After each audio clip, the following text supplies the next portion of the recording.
fans. The last showing, we have a lot to talk about. Now, I'm not going to be going over the stats because it makes no sense. Honestly, Tyler Huntley was not good. Tyreek Hill and Jalen Waddle have the prototypical 3 catches or whatever it is for 20-something yards. But there's going to be a lot we have to talk about here. And the first thing that I want to mention before we really dive into any of this is going to be that I think we all have severely, including myself, severely underestimated Tua and what Tua brings to the team. The pure case of that. Everybody wanted to say, including myself, that maybe Tua is a system quarterback and that, Mike McDaniel has made this guy great again.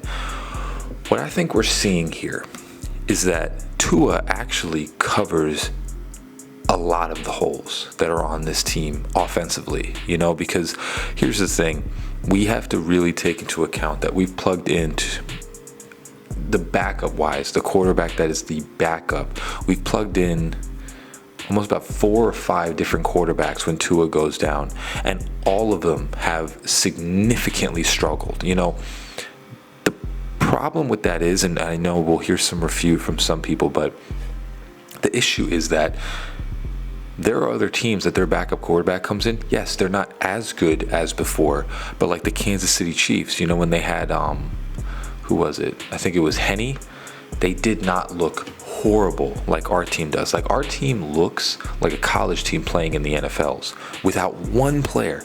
Tua Tagovailoa is out. That's one player. And our offense doesn't even look competitive. Like it doesn't even look like it knows what it's doing without the guy. And that's the clear consensus that I have now, is that whatever happens with Tua, I know Tua is probably going to come back and play, but he does way more than you think for this team. And I think it's purely due to actually his strengths, the accuracy, the way the ball comes out, doing what he does progression-wise, understanding who's going to be the hot, all of those things. I think we're clearly seeing now that Mike McDaniel has nothing to do with this offense being good. He has nothing to do with it. I think what we're seeing is that you can call any sort of play and Tua will make it work. And the problem is that you can't necessarily do that up against good teams when Tua is in, because they understand what we're doing. So it's hard for Tua to actually do the same things against good teams, because we then just get outcoached, because it's basically what we're looking at right now is that the quarterback is basically coaching the team, not the coach. That's kind of what we're looking at.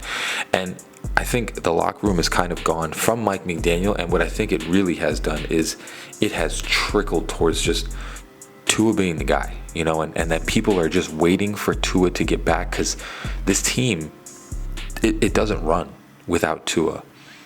I was one of those. I think the last time before I left, I said to draft Michael Penix because I was tired of Tua.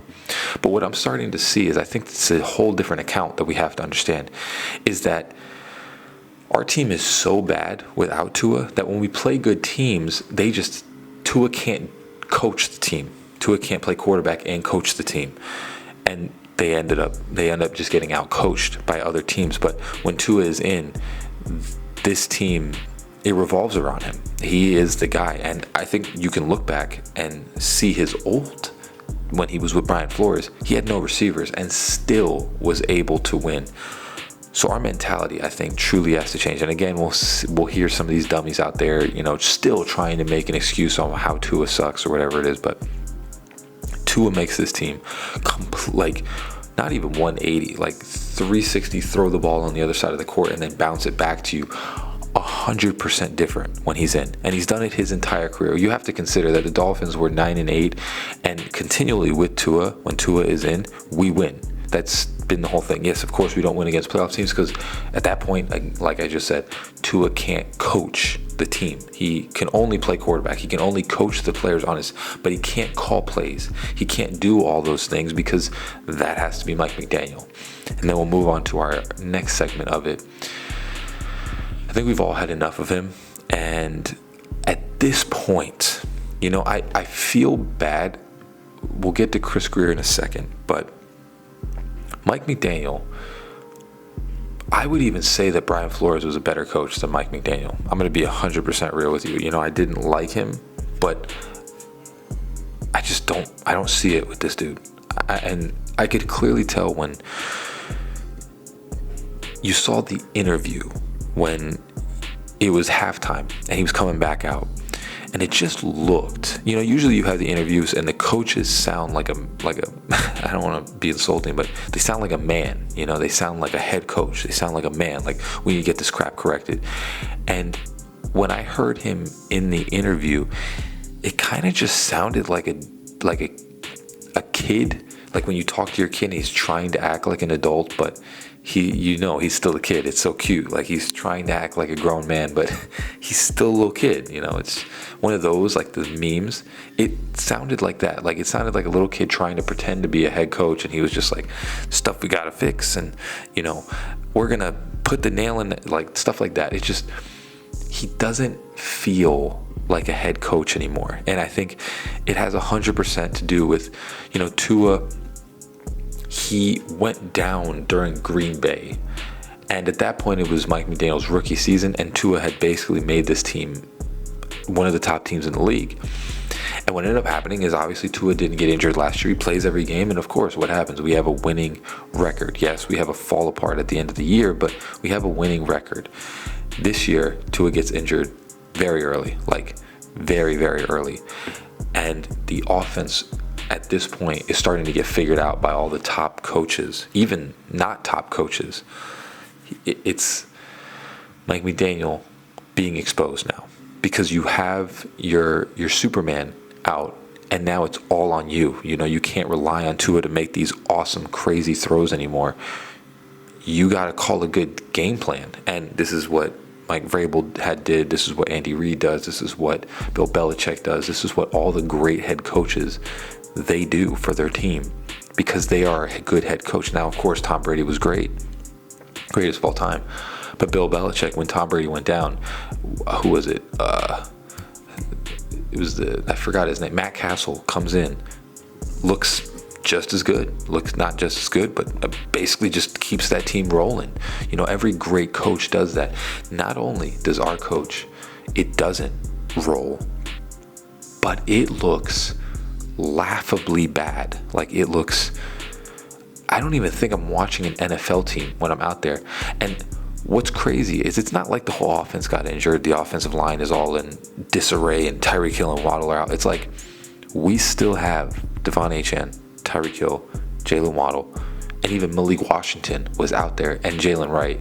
And the offensive line is completely intact besides Teron Armstead, which, that's a normality. Like you don't expect Teron Armstead to play more than 6 games. And it looks so bad that it's like, how did this guy even get a coaching job? It sucks because it's like, again, the Dolphins have chose the wrong coach. And with Chris Grier, it's tough because Chris Grier has put a lot of good pieces together. Chris Grier has done in my opinion, the offensive line is the biggest problem. But honestly, if you really consider everything, I think Chris Grier just hired the wrong coach again, and it's just been a pure fact of you went under coaches that were under great coaches that continually produce coaches. And this one's tough. Like you just chose the wrong one out of the Shanahan tree. You just chose the wrong one. Like LaFleur, all of those guys, they look good. You just chose the wrong coach. And it sucks because, again, out of all of these coaches that have come out from under that tree, you end up choosing the wrong one. What I want to happen is I want them to just move on from Mike McDaniel, because what I think will happen, again, this is what I want to. I don't think that this is going to happen because, of course, you're going to have to fire everybody if you do this, but you make Darrell Bevell your head coach. Darrell Bevell has been in the league for a while now. He's not going to be the greatest, blow your mind out of it, but he doesn't need to be, because once Tua comes back, it'll be fine. We're playing 2 lousy teams next. Like, it's not like we're playing, the Buffalo Bills. We're playing the Patriots and then the Colts.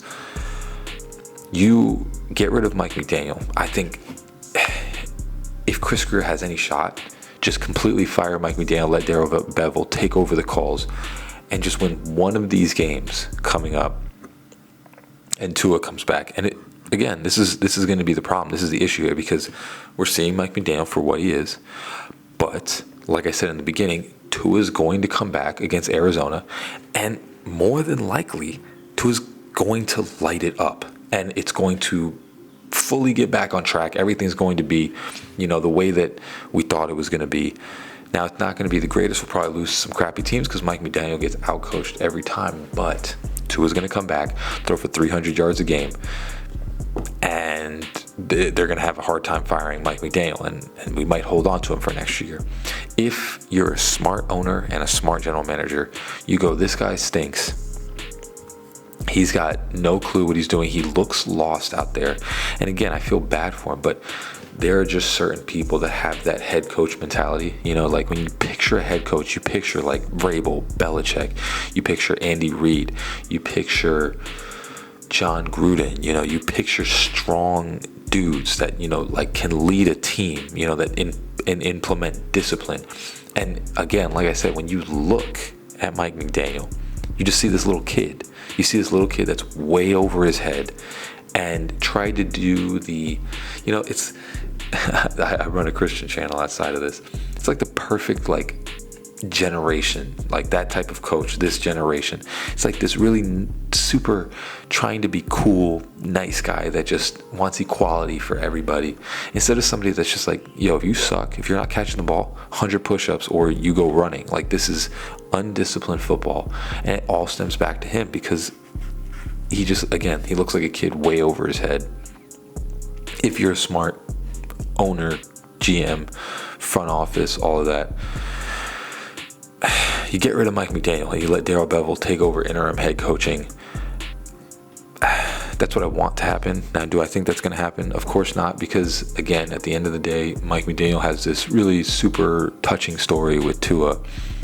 But again, you clearly see it's Tua that makes this team. It's been Tua that has made this team get to the playoffs or almost get to the playoffs every single year.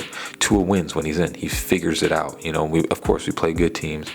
We end up having a hard time, but he makes this team. Now, as for Chris Grier, the one thing that I think is going to get him fired is the offensive line.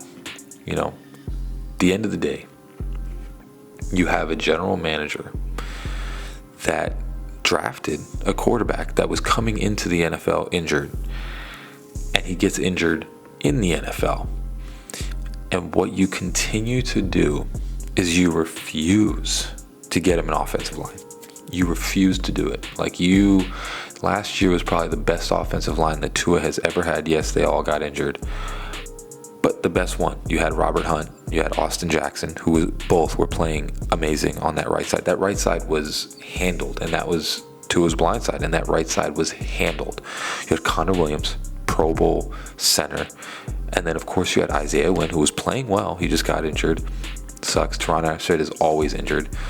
And what you end up doing is you end up keeping the one guy that is injured off every game, on and off.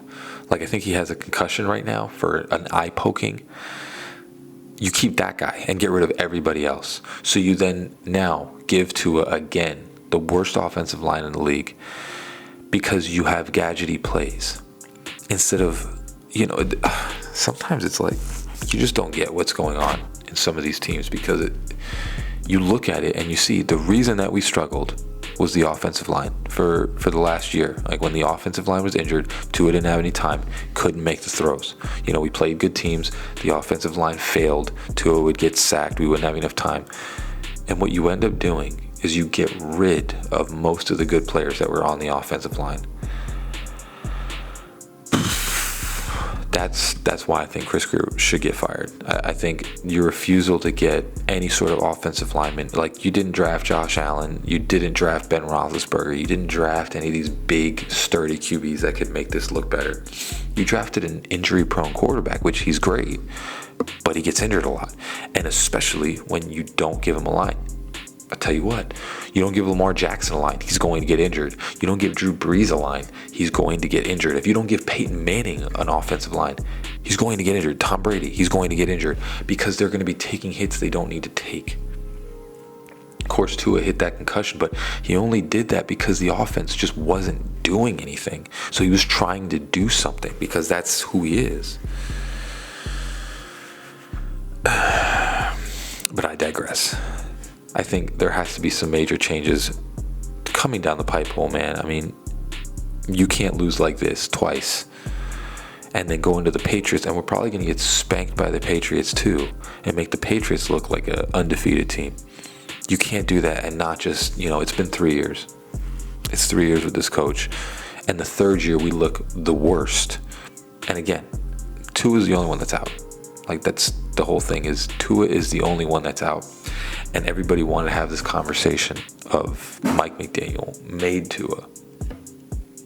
Clearly, it's not. It clearly, Tua covers up everything from Mike McDaniel. And Mike McDaniel has a job because of Tua. That's my takeaway from this game. Mike McDaniel has a job because of Tua. Simple as that. I mean, there's no other way to describe it. Tua covers up all the holes for this team, and there needs to be some major changes or something coming down the pipeline if we lose these next 2 games. Because even Tua coming back, I mean, him coming back to a team that's like 1-5, 1-6, was he have to win the next 8 games for us to even have a chance, and then put himself in harm's way with this stinking team? Something needs to change, and I think it's Mike McDaniel. I truly do. I think Mike McDaniel needs to go. He's not ready. He's not ready for a head coaching job. He needs to go. It's just the end of the story. He needs to go. There's no other way around it. He doesn't know what he's doing. He's clearly lost. He's lost the locker room. Everybody has dissipated. You need a veteran to come in there. And again, we have a team that if you just put a good head coach in there, I think this team is going to be a 12-win team. Like I said, you get someone like Vrabel to come in, or Bill Belichick, a real head coach, this team is going to be dominant because we have all the pieces. And another side note, people may disagree with me. Trade Tyreek Hill, man. I think Tyreek Hill at this point, yeah, he's very explosive, but guy drops passes all the time. He has a complete horrible attitude off the field with the stupid police thing, how he was acting like a moron to the police.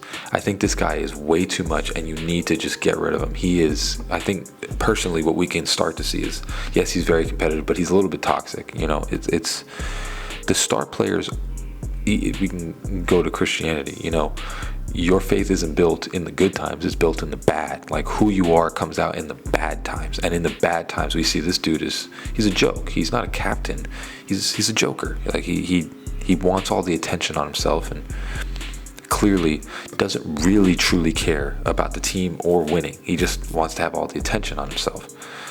And that's probably why Andy Reid wanted to get rid of him, because he was like that back then, and he's like that now, except we don't have a manly coach. See you guys all in the next one. Fins up. It's hard to say that, but fins up. I'm going to start talking about the Miami Heat because we're ramping up pretty soon.